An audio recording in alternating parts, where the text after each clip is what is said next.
A small message from me before we kick off with today's video. iDRIVEACLASSIC is proud to be sponsored and insured by Adrian Flux. If you haven't heard of Adrian Flux before, they're the UK's leading specialist motor insurance broker, covering everything from classic and vintage cars right through to heavily modified sports cars.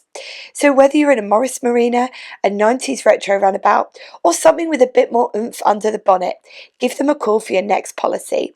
I've popped a link to their site in the description box below. Hi guys, it's Steph from iDRIVEACLASSIC, and today I'm back with yet another pre-war standard. I know how much you all enjoyed the Standard 10 a few weeks ago, and I may have mentioned at the end of the video that I also had a Standard 9 filmed, and it was this one. So the Standard 10 that we saw was from 1934, and this Standard 9 is from 1935. So who was the Standard 9 really aimed at? Well, if you couldn't afford that gorgeous bells and whistles Standard 10, they were offering you the 9. In many ways, it's just as packed full of charm, but this one is a little bit more pre-loved. Roger's had it a very long time, and it's a beautiful car. So when we're looking at this today, there's a little bit of paint missing, and it's tarnished in a few places, but my goodness, this car is nearly 100 years old, and she's still gloriously out enjoying the British countryside. So today's video, we're going to have a look around the outside. I'll walk you through the dash, which is very different to that Standard 10 we saw, and then we're going to take her out for a drive. Very excited to show you this one because we had lots of fun with the 10. So will the 9 live up to the hype? Let's go and find out. Last week we looked at that Standard 10 and we spoke a little about the Standard Motor Company. So if you haven't already, check out the Standard 10 for a fuller history on standard cars and to find out a little bit more background information before you watch this video. Now, one of the things that people told me before uploading the standard videos was that there was no interest in pre-war cars. I saw it all over Facebook and people told me in real life, and they said, oh, if the interest you get, it will be very little. But actually, it's been completely different, and with so many of you loving that Standard 10, I've brought forward the Standard 9 video for a little bit more pre-war love. Now, as I've said already, Roger's Standard 9 we're looking at is a little bit more pre-loved and has gone on a few more adventures than his 10, so looks a little bit more worn. But at nearly 100 years old, I think we can forgive a blemish or two. And in my opinion, she looks better than some of the 80s and 90s cars. She's held up very well. Now, the Standard 9 was the little sister of the 10, which we tested last week, and was the smallest car in the standard range when it came to market.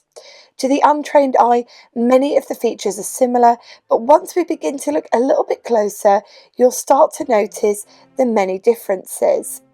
The 9 used the same front and rear axle as the 10, but has a shorter two-door body and a smaller engine. However, for 1935, the Standard 9 did also come as a four-door variant, which was much more closely related to that 10 that we looked at last week. Although we are lucky and we get that synchro on the top 3 gears, we do lose the freewheel on this one and the automatic restart. Now, as you'll see inside, the car does look similar-ish on the outside to the 10, but it's only once we're really seated inside the car that we begin to notice some of the stark differences. So we'll show you those in a little while. So for instance, gone is the wood and the wood louvres, and although we've got the leather seats, as you'll see in just a minute in this particular 9, that is because it's a deluxe. I believe the standard, no pun intended of course, was cloth seating in these. I can only imagine how that will have held up after all this time. Now, unlike the 10, only the driver's seat is adjustable on this one, and to get people into the back of this car, the passenger seat lifts to allow access to that rear seating area. The only real upgrade on this car, because it is very, very original, are the lights. You may have noticed that, or you may not. They've been fitted with adapter trims, which were available as an upgrade to the dip and switch system in the 50s. It just brings up that British pre-focus double dip headlight system that we saw last week. Seeing as that was put onto the car best part of 70 years ago, it somehow seems madness to call it an upgrade or imply that it modernises the car. As mentioned, the box on this is 4 forward speed and synchro on top 3 forward gears. Engine is the same as the little 9 with a 2-bearing crank, meaning it's very compact for a 1052cc engine. It is of course side valve. An interesting fact, the rubber mountings we updated to flat blocks for 1935, and that actually set a pattern which was used for decades after this 9 was launched. And for those of you that are wondering about the braking system, we've got cable brakes on this and no boot, hence that snazzy little fold down rack we've got to the back of the car. Peak power on this is 25 brake horsepower, and it came advertised with a top speed of 58 miles per hour. However, that would be terrifying, and as you'll see when we're driving, mid-30s feels as fast as you'd want to push this particular car. Again, we've got no owner interview this week, but I'm working on twisting Roger's arm to do a little home workshop tour later this year. So without further delay, I will skip to the inside of the car and I'll kick off showing you around. There's a lot of interesting bits and pieces to show you, including some very Hubnut-esque wipers that I think many of you will find very interesting.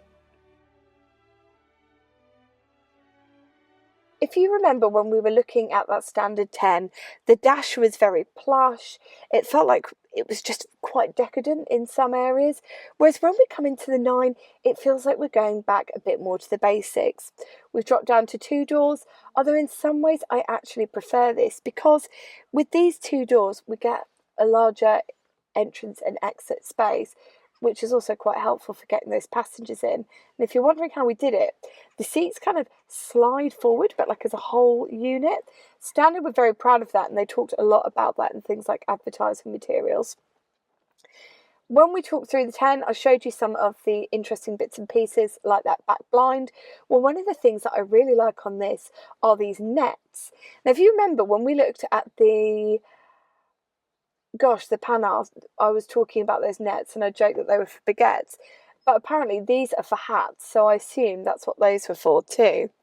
And coming in front of us, as you can probably spot if you watch the 10 video, we've said goodbye to that wooden dashboard, and we've said goodbye to a few of the things that I really liked.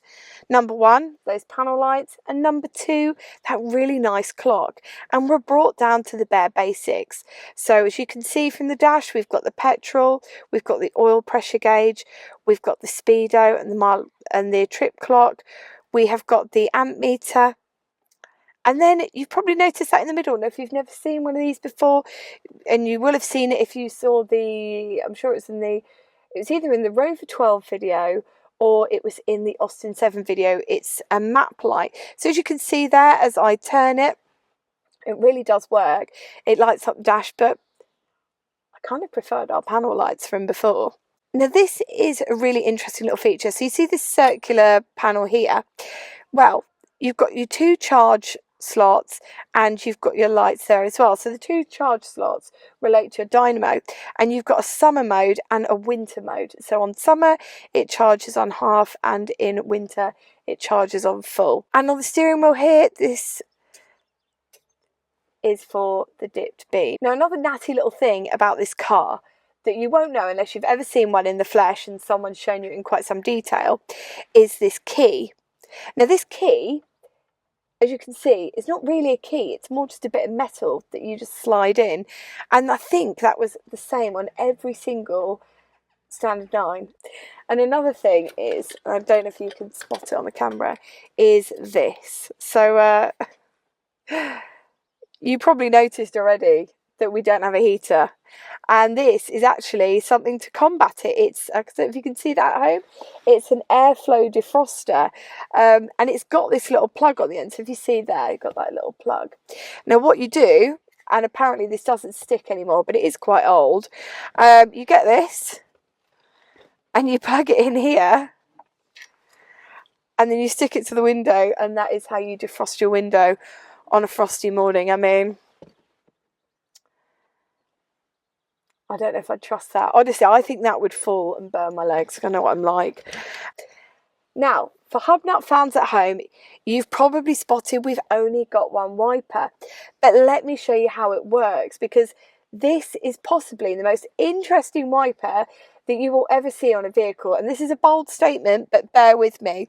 So first of all, we pull this little chrome thing and we get the wiper onto the window, and then we wind this little black thing up and we let it go, and as you can see, it wipes the window. But I really love how that little black thing is spinning, and so to keep those wipers going, we have to keep turning that round. You have to keep almost, like a wind-up toy.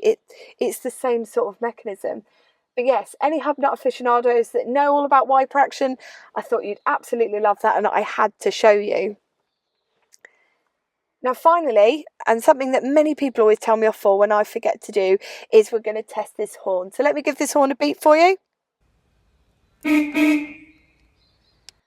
And that is all our controls in a nutshell. So as you can see, it's a lot more simple than that 10, but it meant that for people that couldn't quite stretch to the budget of the 10, they could get themselves the 9, and they could make sure that they had those 4 wheels that they needed to get around. Because of course, car ownership really was a luxury in the 1930s, but of course there's always those levels of ownership, and the 9 was just a much more affordable level than that 10. So there you go. And why have I forgotten to show you this? So do you remember when we took the 10 out, it had that push thing here, so you could push the window out. It's all very nice, and it felt something that you could enjoy whilst driving. This one is a whole different ball game. So you see these 2 metal clip things here. What we have to do is we unscrew so much effort, unscrew these little things, and then you push it forward. And here's the thing, I had it fall back on me once, so you have to get these, you have to be holding it, screwing it in. So it wouldn't be something that you could decide to do whilst driving. That would be very much a thought out decision before you went anywhere. And fun fact for those of you that like a little bit of knowledge as we go along, if your windscreen opens, I didn't know this until today, if your windscreen opens, you do not have to have working wipers. But I'm not being funny. If you really think that windscreen opening is going to save you from an onslaught of British rain, you've got another thing coming. Right, it's time to start this car up. Let's have a listen, and then we're going to take her out for a drive. Of course, as I said to you before, she is very pre-loved, and I've already had a little bit of a drive, and the gearbox isn't quite as exacting as that 10. But we're going to take her out and see why Roger has kept her for over 20 years. It's a long time to keep a car. We're going to start this one up in the more conventional way with a key and a pull start, because last time I started the 10 on the handle, but today let's do things a little bit more traditionally, and I'll show you how the pull start works. Now listen in, because it sounds like a bell ringing when this starts.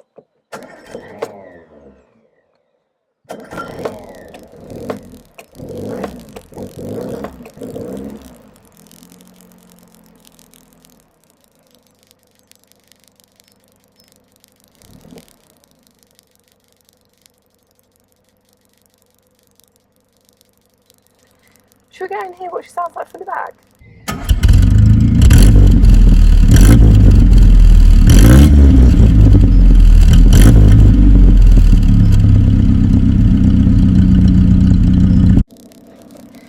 I'm going to take you all for a drive through the English countryside, which is where an old standard really should be living. It's certainly its natural habitat. Going to set off now. We'll go up through the box. Done this a few times, and it's a lot harder to drive than the 10, even though it's the same box, because the clutch is super fierce. So bear with me, and we're going to head off and go for a little drive. It's a lot harder than the 10.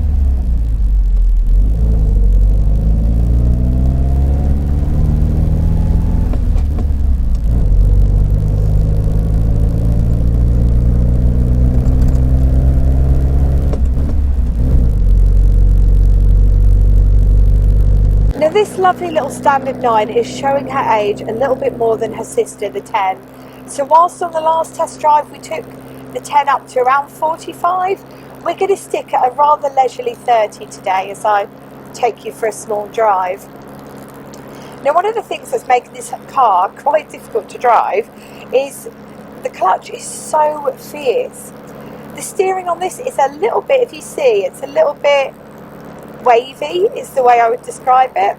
I felt like the 10 was a lot more precise, but This old girl has got a lot more mileage on her. She's had a lot more adventure, and I guess that's the difference really between one that's been costed and one that has been used probably a lot more realistically.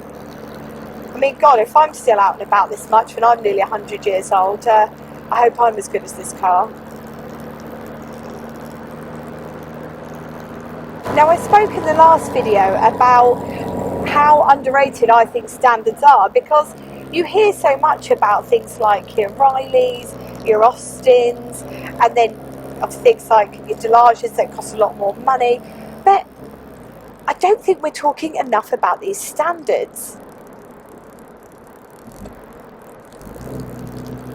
Sorry, it's quite tricky to get into gear. Now, one of the joys of this car is that it's deliciously simple to drive. You get to a lot of older stuff where it's a crash box and there's so much to take in, and the steering is all over the place, and you've got a massive turning circle. And this, well, do you know what?